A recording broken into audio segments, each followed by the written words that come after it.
Chicago was a city built on ambition and broken promises. Its skyscrapers reached for the heavens, but its streets belonged to the shadows. Neon signs buzzed over rundown bars, while the distant wail of sirens echoed through narrow alleys slick with last night's rain. Detective Frank Dalton knew those alleys too well. 27 years on the force had turned his face into stone and his soul into ash. At 53, with a crooked nose broken more times than he could remember, and knuckles scarred from fights he didn't win, Dalton was the kind of cop who didn't believe in heroes anymore. That night he sat in an aging Ford sedan parked across from the Velvet Room, a nightclub on the south side with velvet curtains, cheap bourbon, and expensive secrets.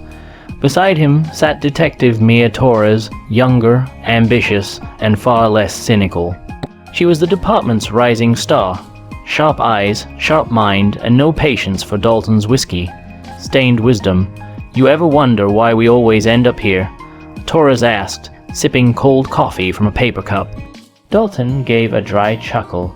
Because the Velvet Room is where Chicago's worst ideas are born, and where they come to die. The target that night wasn't the club itself, but the man who practically lived inside it.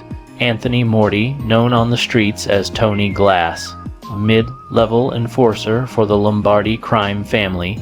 Tony wasn't a kingpin, but he was connected, and the cops had reason to believe he was moving more than just small, time product. Word is, Torres said, Morty's got something big coming in tonight, shipment from New Jersey, guns, maybe fentanyl. Dalton took a long drag from his cigarette, exhaling smoke that curled like ghosts. Or maybe it's nothing. Morty loves to run his mouth. Problem is, half the city listens. At midnight sharp, a black Escalade pulled up in front of the club. Out stepped Tony Morty himself. Slick hair, tailored suit, arrogance oozing from every pore. Flanking him were two men built like concrete walls. Dalton sat up straighter. Showtime. They watched as Tony greeted a newcomer. A younger man, early 20s, wiry build, wearing a thrift store jacket that didn't fit. His name, according to the tip they'd received, was Kyle Mercer. Kyle was no gangster. He was a college dropout from Joliet, desperate for cash, desperate for belonging. Somehow, he'd found himself caught in Morty's orbit. Inside the club, Tony led Kyle to a back room. Dalton and Torres slipped from their car and moved closer, careful not to be seen. They pressed against a side wall where a cracked window let them hear fragments of conversation. "You want a future, kid?" Tony's voice was smooth, almost paternal. "Then you prove yourself tonight. You run this package across town. No questions, no screw. Ups, you deliver it, you're in. You mess it up, you're nothing." Kyle's voice trembled. "What's in the package?" A pause. Then Tony's laugh, low and cruel. "That's the first rule, kid. You don't ask." Dalton's jaw tightened. He'd seen this story before. Kids like Kyle, chewed up and spit out by men like Tony. Torres whispered, "We could pull the kid now. Save him before he gets buried." Dalton shook his head. "Not yet. If he runs that package, it'll lead us to the Lombardis. We pull him now. All we get is another scared kid with nothing to trade." Minutes later, Kyle emerged from the club, clutching a black duffel bag like it contained his future. Dalton muttered, "There goes the bait." They tailed him as he headed toward the docks. Rain-slicked streets gleamed under the dim glow of broken street lamps. Kyle's pace was quick, nervous. Twice he glanced over his shoulder, but he never saw the unmarked Ford creeping half a block behind. When Kyle reached the docks, a van waited. A tall figure stepped out, face hidden by a hood. Dalton's instinct screamed. Something was wrong, too quiet, too staged. Kyle approached the hooded man, holding out the duffel bag. The man took it, unzipped it, then froze. There was no cash, no guns. No drugs, just a stack of neatly folded newspapers. Kyle blinked in confusion. What the hell? From the shadows, more men appeared, guns raised. The hooded man grinned. "Congratulations, kid. You just walked into a trap." Dalton and Torres scrambled from the car, weapons drawn. But before they could reach Kyle, the night exploded with gunfire. Bullets ripped through the air. Kyle dove for cover, screaming.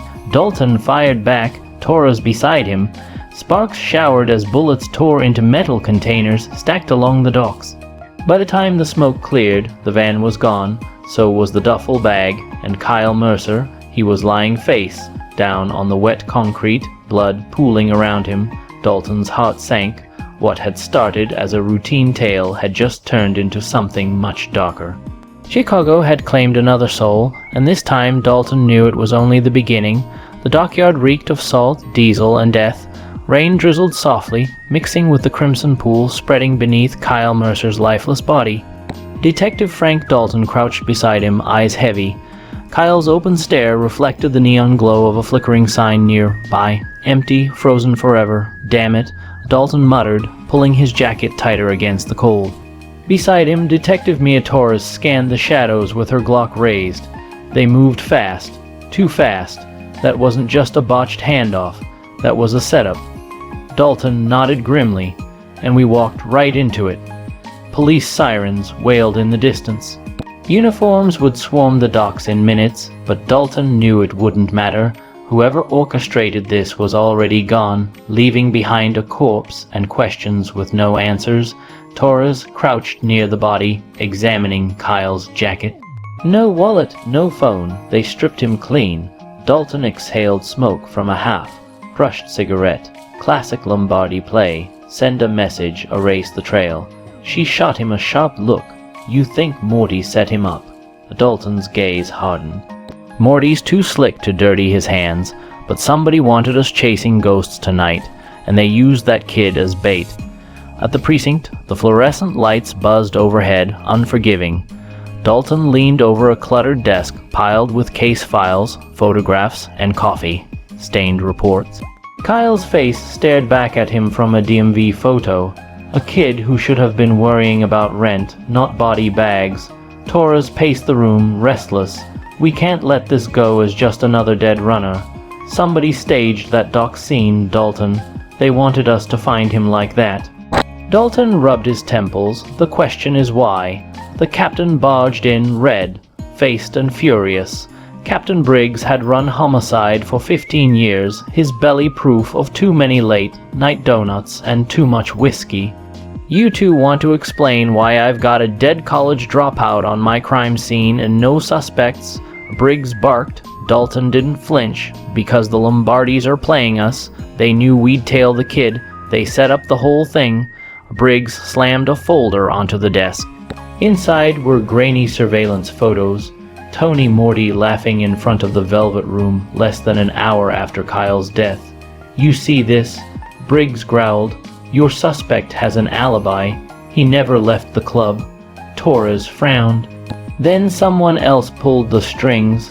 Briggs jabbed a finger at them. I don't care if it was Morty, Rossi, or the damn Tooth Fairy. I want names, I want leads, and I want them yesterday. He stormed out, leaving the room in silence. Dalton muttered the Tooth Fairy would be easier to catch.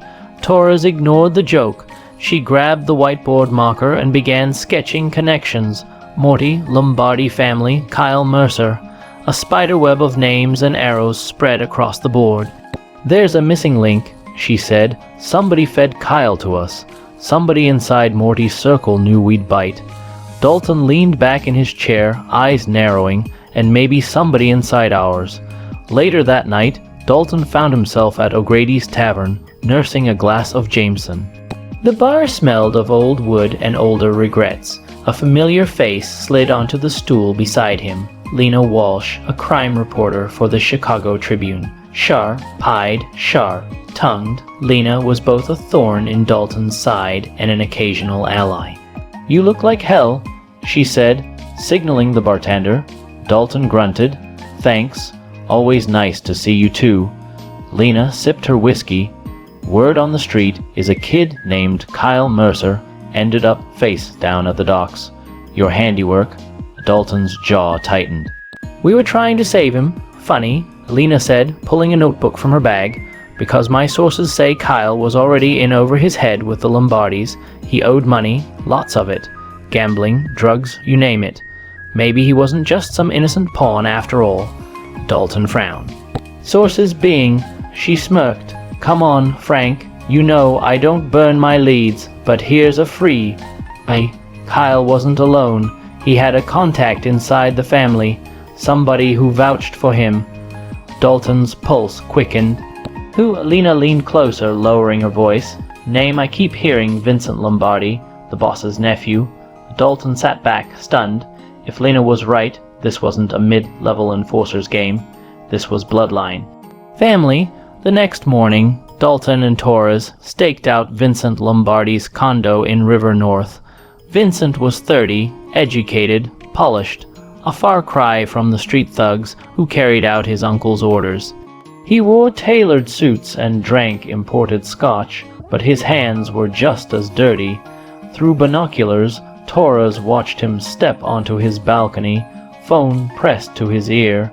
He was smiling, relaxed, as if nothing in the world could touch him. Dalton muttered, "He's too calm. Kid dies, cops swarm the docks, and Vincent's sipping espresso like it's Sunday brunch." Torres lowered the binoculars. "What's the move?" Dalton lit another cigarette. "We dig hard. If Vincent Lombardi fed Kyle to us, then this goes deeper than a street hit. This is strategy." Torres frowned. Strategy for what? Dalton's eyes narrowed as smoke curled around him. The morning sun painted Chicago in gold, but the city's underbelly remained as dark as ever. Detective Frank Dalton and Mia Torres sat in an unmarked sedan across the street from Vincent Lombardi's condo. Hours ticked by as traffic hummed, and Vincent moved through his day like clockwork. Gym, coffee, phone calls. "Too clean, too rehearsed." Dalton tapped ash into an empty coffee cup. "You ever notice how guys like him never get their hands dirty?" Torres smirked. "That's what soldiers are for. He makes one call, and some lowlife bleeds out on the pavement." Dalton's eyes stayed fixed on the glass balcony above. Problem is, Kyle Mercer wasn't supposed to bleed. He was supposed to talk. Somebody shut him up. Torres adjusted her seat. "So you really think Vincent fed him to us?" Dalton nodded slowly. "I think Vincent wanted us to chase shadows while he tightened the noose somewhere else."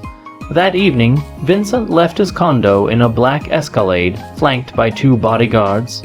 Dalton and Torres tailed him through rush hour traffic, weaving past cabs and buses until the SUV pulled into the lot of the Velvet Room, Morty's Club, and the heart of Lombardi territory. From their parked sedan, Torres muttered, "Great. Half the family hangs out in there. Walking in without backup would be suicide." Dalton cracked a dry smile. "Who said anything about walking in the front?" Inside the Velvet Room, music throbbed through the walls.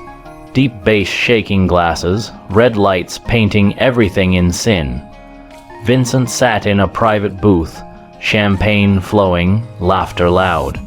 Around him lounged models, enforcers, and a few crooked politicians who pretended not to notice the lines of cocaine on the glass table. But Vincent's smile never touched his eyes. He leaned close to one of his men, whispering something that made the enforcer stiffen. Moments later, the man slipped out the back exit, glancing over his shoulder twice. From an alley across the street, Dalton caught it all through binoculars. "Something's moving," he muttered. Torres followed the man as he walked toward the docks, phone pressed to his ear.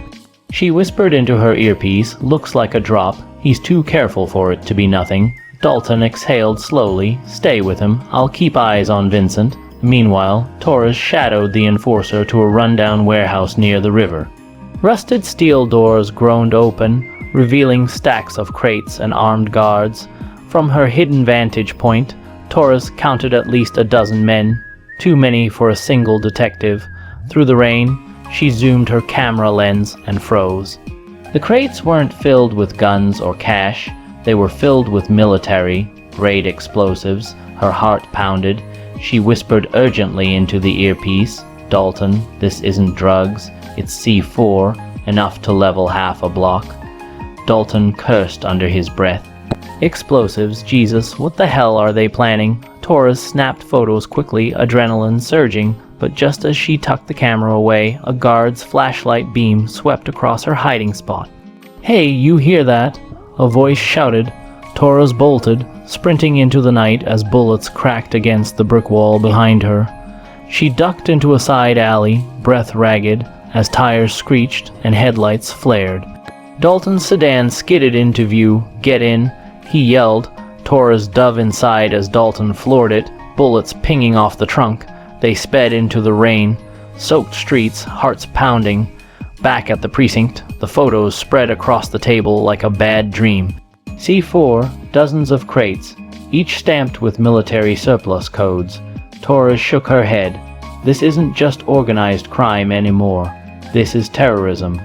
Dalton leaned on the desk, cigarette dangling from his lips. And Vincent Lombardi's right in the middle of it. Captain Briggs barged into the room, eyes bulging when he saw the photos. "Where the hell did you get these?" Torres answered, "Warehouse on South River. Lombardi crew is sitting on enough explosives to start a war." Briggs swore under his breath, slamming a fist on the desk. "This is out of our league. FBI gonna eat this case alive." Dalton shot him a cold glare. "FBI been circling this city for years and done jack. If we wait on them, those crates are going to vanish, and so will Lombardi." Torres added, "We need a plan. If Vincent's stockpiling explosives, he's planning something big. We have to know what, and when." Briggs paced the room, torn between protocol and desperation. Finally, he growled, "Fine. But if this goes south, it's on you too." "I'll deny I ever saw these photos." Dalton smirked. Wouldn't expect anything less. That night, Dalton couldn't shake the weight pressing on him. Sitting in his dim apartment, city lights glowing through the blinds, he poured himself a drink and stared at Kyle Mercer's file. A kid dead before his time, a mob nephew smiling from a balcony, a warehouse full of explosives waiting for the right spark. Dalton whispered to himself, "What the hell are you planning, Vincent?" The phone rang, snapping him out of thought. He answered, and Lena Walsh's voice crackled on the line. "Frank, you need to hear this," she said urgently. "Word is Vincent's hosting a private meeting tomorrow night at the Lombardi estate. Not just soldiers, politicians, businessmen, even cops. It's big, really big." Dalton tightened his grip on the phone. "You sure? As sure as I've ever been," Lena said. "And Frank, if what I'm hearing is right, those explosives aren't just leverage. They're a declaration." Dalton's pulse quickened. "Declaration of what?" A pause, then Lena's voice dropped to a whisper. "Of war. Against Chicago itself." The rain hadn't stopped since morning. Chicago's streets shimmered with neon reflections, and the city felt like it was holding its breath. Detective Frank Dalton knew tomorrow's meeting at the Lombardi estate could decide everything, but tonight he and Torres had one shot to uncover Vincent's full plan. In the precinct's dim operations room, maps and photos covered the wall. Barty's clubs, warehouses, and associates. The photos of the explosives crates sat dead center. Torres stood, arms crossed. "We can't just wait for that meeting. If Vincent's preparing for war, then those crates are ground zero." Dalton nodded grimly. "We hit the docks tonight, quiet, in and out.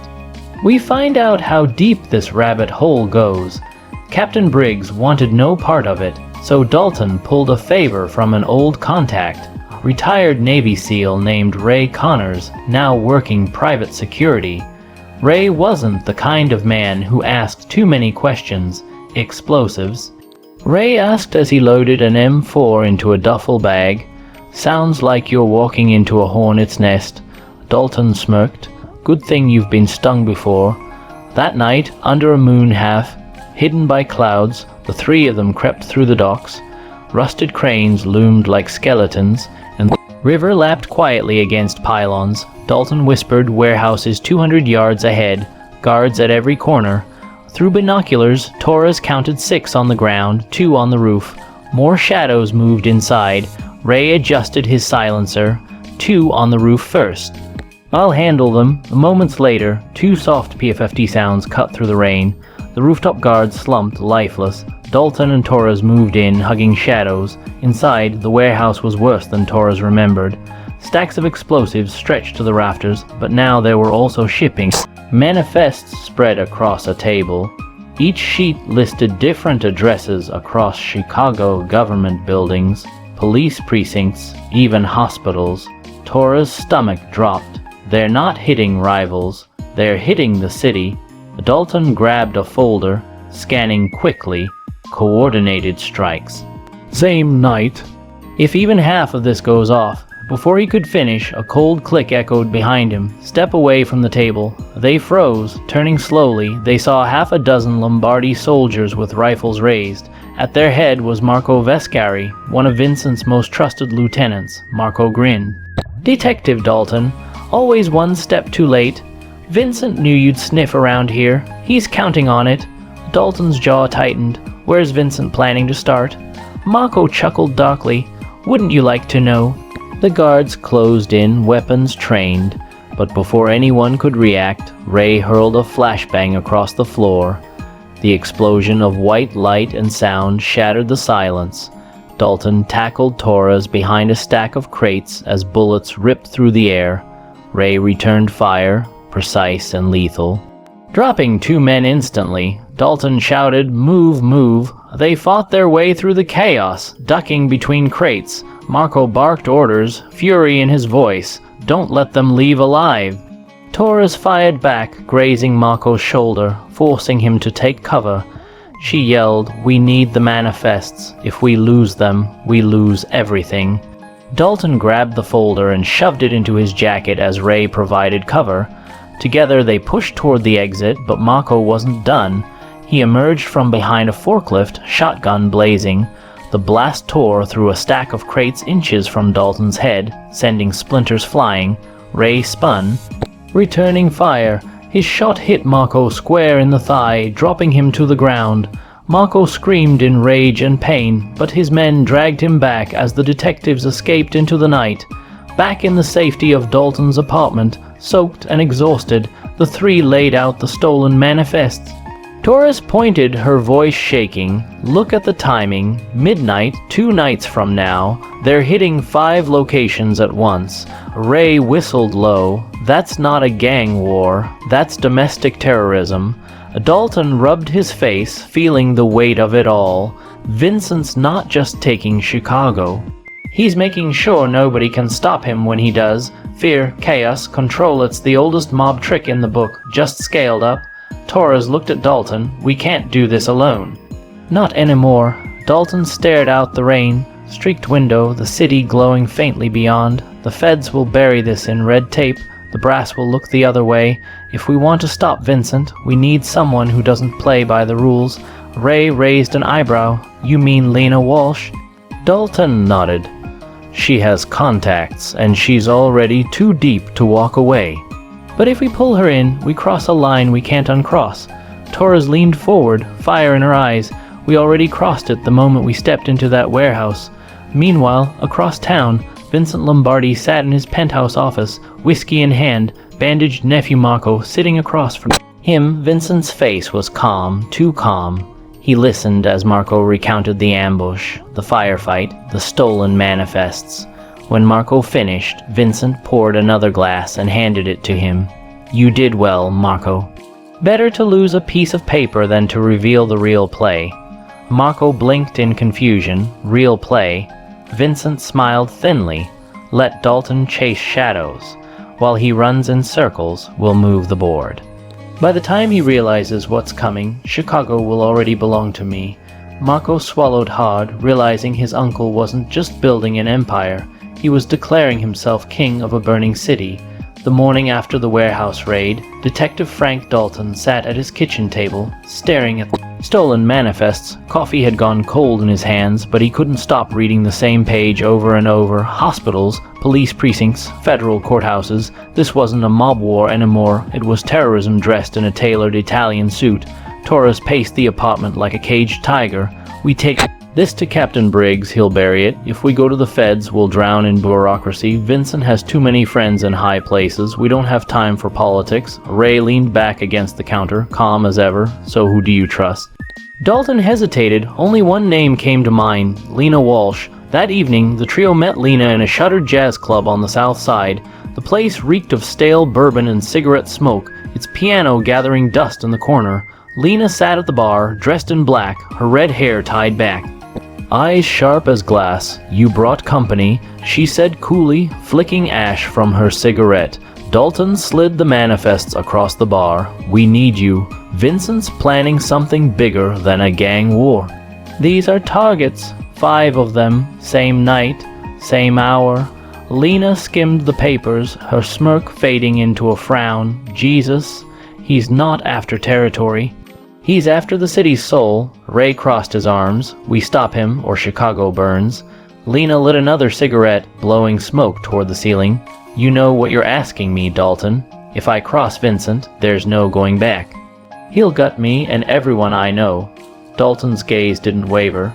He already mocked you when you walked into my office. This is your only chance to hit him first. For a long moment, silence hung heavy between them. Then Lena crushed out her cigarette and leaned forward. Fine. But you do things my way. I've got contacts in Vincent's inner circle. Guys who drink too much, talk too loud. I can feed you intel he'll never see coming. But if we're doing this, you better be ready to bleed. Dalton nodded. We already are. The plan was simple on paper, impossible in practice. Vincent's midnight strikes had to be dismantled one by one before they launched. But first, they needed confirmation. When, how, and who Vincent trusted with the detonations. Lena's first lead came from a crooked bookie named Eddie Marlowe, a jittery man with a taste for gambling and a loose tongue when he was drunk. That night, Dalton, Torres, and Lena tracked Eddie to a dingy underground poker game. Cigarette smoke hung thick, and the table was piled with cash.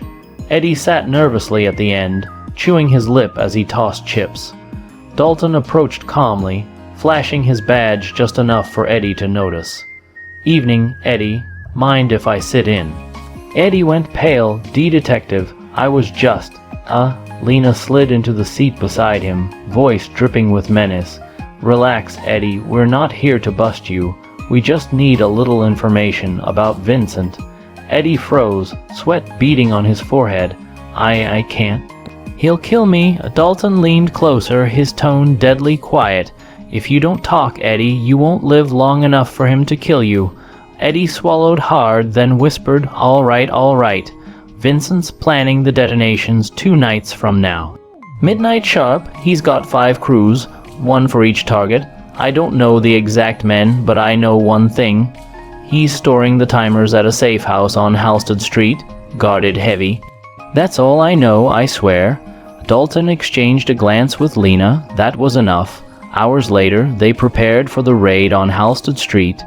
The safe house was a run-down apartment building, windows boarded, but lights glowing faintly inside. Ray checked his rifle. If the timers are here, this is our shot. No timers, no bombs. Torres tightened her vest. Then let's not waste time.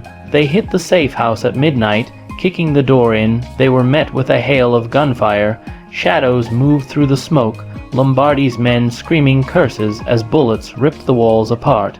Dalton dove behind Eddie. Sofa returning fire. Ray dropped 2 guards with precision shots, while Torres cleared the staircase. Lena, pistol steady in her grip, shot 1 soldier who tried to ambush them from the kitchen. Finally, they broke into a locked back room, and there they found it. A table lined with dozens of digital timers, each one labeled for a target location. Torres exhaled in relief. We've got them. But relief didn't last. A voice thundered from the hallway. You think you can rob me, Dalton? It was Vincent Lombardi himself, flanked by more armed soldiers. His face was carved with rage, but his smile was cold. You should have stayed out of this, Vincent sneered. Now you're all going to die in this building. He signaled his men, and the floor shook with the sound of a grenade rolling. Across the room, the grenade clattered across the wooden floor, its metal shell gleaming under the dim light. Time slowed, every heartbeat louder than the last. Down. Dalton roared. Torres lunged, grabbing the grenade and hurling it through the broken window. A deafening explosion tore through the alley, rattling the glass and showering sparks into the night. When the smoke cleared, Vincent Lombardi stood in the doorway, calm and collected, a pistol in one hand, cigar in the other. His soldiers filled the room behind him, rifles raised. You think you've hurt me, Dalton? Vincent's voice was smooth, almost mocking. Those timers were decoys. The real devices are already in place. Dalton's stomach turned. If he was telling the truth, Chicago was already a ticking time bomb. The firefight exploded again. Bullets ripped plaster from the walls, shattering furniture. Torres dragged Lena behind cover, while Ray laid down precise. Suppressing fire, Dalton charged forward, trading rounds with Vincent's men, rage boiling in his chest. He caught sight of Vincent slipping out the back, cigar smoke trailing him like a shadow. Torres, "Ray, cover me!" Dalton shouted, sprinting after him. The chase spilled into the rain, slicked streets of Halstead. Vincent ran with surprising speed for a man in his 50s, darting between alleys, his trench coat flapping like a cape. Dalton followed, his lungs burning, every step echoing with fury. Finally, Vincent ducked into an abandoned church, its stained, glass windows shattered, pews overturned. The place reeked of mildew and gasoline. Dalton entered, gun raised. "It ends tonight, Vincent." Vincent stood at the altar, calm as a priest, holding a detonator in his hand. Behind him, a massive map of Chicago was pinned to the wall, red X's scrawled across 5 locations. "You don't get it, Dalton." Vincent sneered. "This city is rotten. Bought politicians, dirty cops, cowards pretending to be heroes. I'll cleanse it with fire, and when the ashes settle, they'll remember the name Lombardi." Dalton stepped closer, his finger tight on the trigger. "You're not a savior. You're a coward hiding behind bombs. You want to burn the city because you couldn't own it." Vincent's smile widened. "Maybe, but either way, I win." He pressed the detonator. Nothing happened. Vincent froze, disbelief twisting his face. Dalton allowed himself the faintest smirk. "Your timers. They're in evidence, lock up." "You were so busy sending your men after decoys, you never noticed we pulled the real ones." Vincent's fury boiled over. With a roar, he raised his pistol. Dalton fired first. The shot echoed like thunder through the church. Vincent staggered, clutching his chest, blood staining his shirt. He collapsed against the altar, eyes burning with hatred until the light finally faded.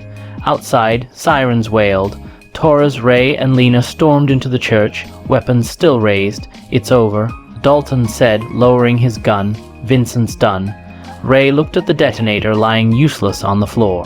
In Chicago, still standing, Torres exhaled deeply, her hands trembling from adrenaline. "We stopped him, but God." It could have gone the other way. Lena walked slowly to Vincent's body, staring at the man who had once been her employer, her jailer, her nightmare. She didn't speak, just lit a cigarette, inhaled, and walked back out into the rain. 2 weeks later, the city began to heal. The newspapers called it the night Chicago nearly burned. Officials praised the police for stopping a terrorist plot, though the truth of Vincent Lombardi's empire was buried in red tape and politics.